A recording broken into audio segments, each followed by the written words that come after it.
बुधबार बिहान करिब 9 बजेतिर चीनको तिब्बततर्फबाट अचानक आएको बाढीले रसुवाको टिमुरे, रसुवागढी, स्याफ्रुबेसी, मैलुङ लगायतका क्षेत्र तहस नहस बनाएको छ। पछिल्लो विवरण अनुसार बाढीमा परि कम्तीमा 17 जनाको मृत्यु भइसकेको छ। दर्जनौं मानिस अझै सम्पर्कविहीन छन् र खोजी तथा उद्धार कार्य जारी छ। बाढीले घर बजार, सडक, पुल, सरकारी कार्यालय, प्रहरी चौकी तथा जलविद्युत आयोजनामा ठूलो क्षति पुर्याएको छ। प्रारम्भिक विवरण अनुसार करिब 430 मेगावाट विद्युत उत्पादन तथा आपूर्ति प्रभावित भएको छ, जुन नेपालको कुल जलविद्युत क्षमताको 12% भन्दा बढी हो। बुधबार बिहान करिब 9 बजे भोटेकोशी नदीमा अचानक पानीको सतह अस्वाभाविक रूपमा बढ्यो। स्थानीयका अनुसार केही समयमै नदीले आफ्नो सामान्य बहाव क्षेत्र छाडेर आसपासका बस्ती र संरचनातर्फ प्रवेश गरेको थियो। बाढीको मुख्य प्रभाव रसुवाको टिमुरे र रसुवागढी क्षेत्रमा देखियो। टिमुरे बजार, भन्सार क्षेत्र, प्रहरी कार्यालय तथा आसपासका संरचनामा ठूलो क्षति पुगेको छ। स्याफ्रुबेसी र मैलुङ क्षेत्र पनि बाढीको चपेटामा परेका छन्। बाढीको कारणबारे प्रारम्भिक रूपमा तिब्बततर्फको हिमताल विस्फोट अर्थात् ग्लोब हुन सक्ने अनुमान गरिएको छ। यद्यपि यसको अन्तिम कारण अझै पुष्टि भइसकेको छैन। बाढीमा परि अहिलेसम्म 17 जनाको मृत्यु भएको पछिल्लो विवरण सार्वजनिक भएको छ। तर घटनास्थलमा सञ्चार तथा सडक सम्पर्क अवरुद्ध भएकाले सबै प्रभावित क्षेत्रको एकिन विवरण अझै संकलन हुन सकेको छैन। सबैभन्दा ठूलो चिन्ता भनेको सम्पर्कविहीन मानिसहरूको संख्या हो। पछिल्लो सरकारी विवरण अनुसार 41 जना सुरक्षाकर्मी र 14 जना रसुवा भन्सार कार्यालयका कर्मचारी सम्पर्कविहीन छन्। सुरक्षाकर्मी मध्ये नेपाल प्रहरी र सशस्त्र प्रहरीका कर्मचारी छन्। टिमुरे, स्याफ्रुबेसी, मैलुङ र रसुवागढीमा खटिएका सुरक्षाकर्मीहरूसँग सम्पर्क स्थापित हुन नसकेको बताइएको छ। बाढीले रसुवाको महत्त्वपूर्ण व्यापारिक नाका रसुवागढी टिमुरे क्षेत्रमा ठूलो क्षति पुर्याएको छ। टिमुरे भन्सार कार्यालय तथा आसपासको क्षेत्र बाढीबाट गम्भीर रूपमा प्रभावित भएको छ। प्रहरीका कार्यालय तथा चौकी समेत बाढीको चपेटामा परेका छन्। टिमुरे, स्याफ्रुबेसी र मैलुङका सुरक्षा संरचनामा क्षति पुगेको छ। बाढीले सडक र पुल बगाउँदा प्रभावित क्षेत्रमा स्थलमार्गबाट पुग्न समेत कठिन भएको छ। त्यसैले अहिले उद्धारका लागि हेलिकप्टर, ड्रोन तथा सुरक्षाकर्मी परिचालन गरिएको छ। बाढीले नदी किनारका बस्तीहरूमा ठूलो क्षति पुर्याएको छ।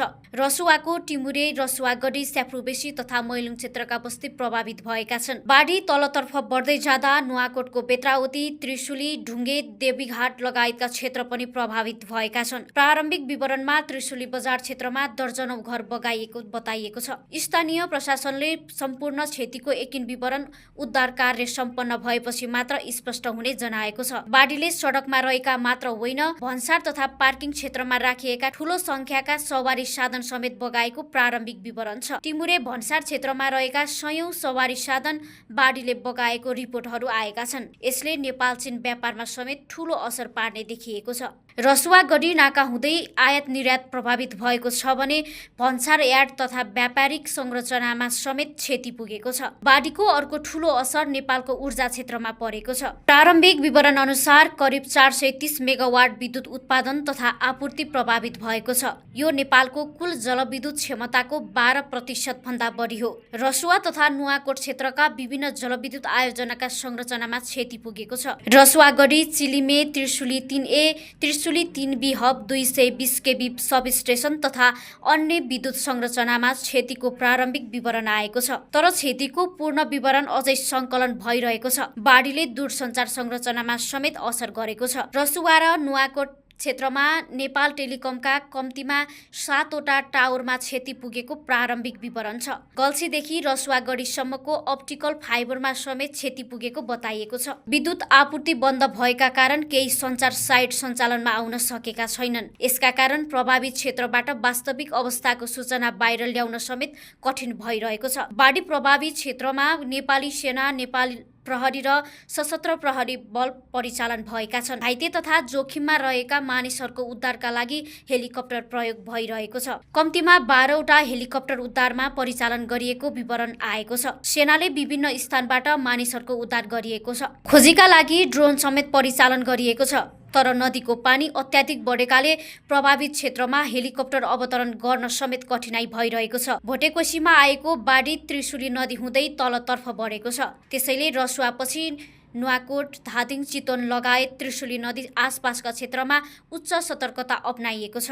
नदी किनार तथा तटीय क्षेत्रमा बसोबास गर्ने सर्वसाधारणलाई सुरक्षित स्थानमा जान आग्रह गरिएको छ।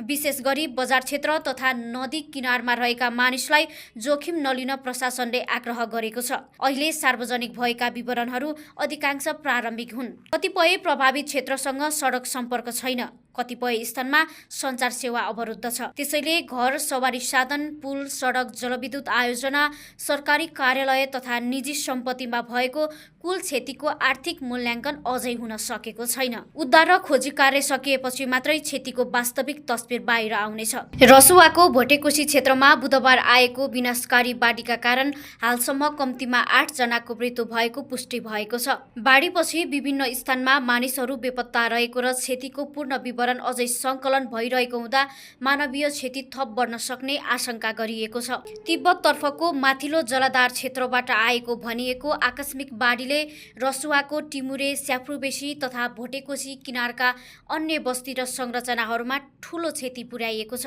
सडक, पुल, जलविद्युत आयोजना तथा नदी किनारका बस्ती प्रभावित भएका छन्। प्रभावित क्षेत्रको क्षतिको एकिन विवरण सङ्कलन गर्ने काम जारी रहेको अधिकारीहरूले बताएका छन्। बाढी प्रभावित क्षेत्रमा नेपाली सेना, नेपाल प्रहरी र सशस्त्र प्रहरी बल संयुक्त रूपमा खोज तथा उद्धारमा खटिएका छन्। सरकार तथा जिल्ला प्रशासनले उच्च जोखिममा रहेका नदी किनारका बासिन्दालाई सुरक्षित स्थानतर्फ जान आग्रह गरेको छ। नेपाली सेनाले हेलिकप्टर मार्फत प्रभावित क्षेत्रबाट मानिसहरूको उद्धार गरिरहेको छ। उद्धारका लागि नेपाली सेनाका 4 र निजी क्षेत्रका 8 गरी 12वटा हेलिकप्टर परिचालन गरिएको जानकारी आएको छ। हेलिकप्टर अवतरण गर्न कठिन भएका केही स्थानमा बास्केट तथा अन्य विशेष माध्यमबाट उद्धार गरिएको छ। यसअघि रसुवा गढी जलविद्युत आयोजनाको ड्याम क्षेत्रमा फँसेका 50 जनालाई सुरक्षा निकायको संयुक्त टोलीले सुरक्षित उद्धार गरेको थियो। उद्धार गरिएका मध्ये 4 महिला, 46 पुरुष तथा 1 चिनिया नागरिक समेत रहेको जनाइएको छ। बाढीबाट घाइते तथा प्रभावित नागरिकको उपचारका लागि नेपाली सेनाले त्रिशुली स्थित नम्बर 1 सैन्य तालिम केन्द्रमा आकस्मिक उपचार सेवा सञ्चालन गरेको छ। मेडिकल टोली समेत प्रभावित क्षेत्रका लागि तयारी अवस्थामा राखिएको छ।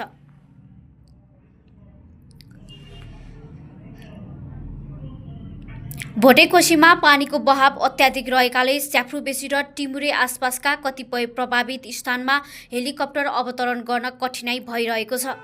त्यसैले सुरक्षा निकायले स्थलमार्ग तथा हवाई मार्ग दुवैबाट खोज, उद्धार र राहतका कार्यलाई तीव्र बनाइरहेका छन्। सरकारले प्रभावित क्षेत्रका नागरिकको खोज, उद्धार,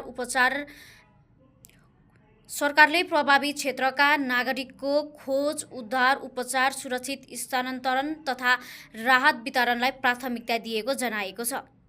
क्षतिको विवरण सङ्कलन भइरहेकाले मृत्यु, बेपत्ता र उद्धार गरिएका व्यक्तिको सङ्ख्या थप अत्यावधिक हुन सक्नेछ।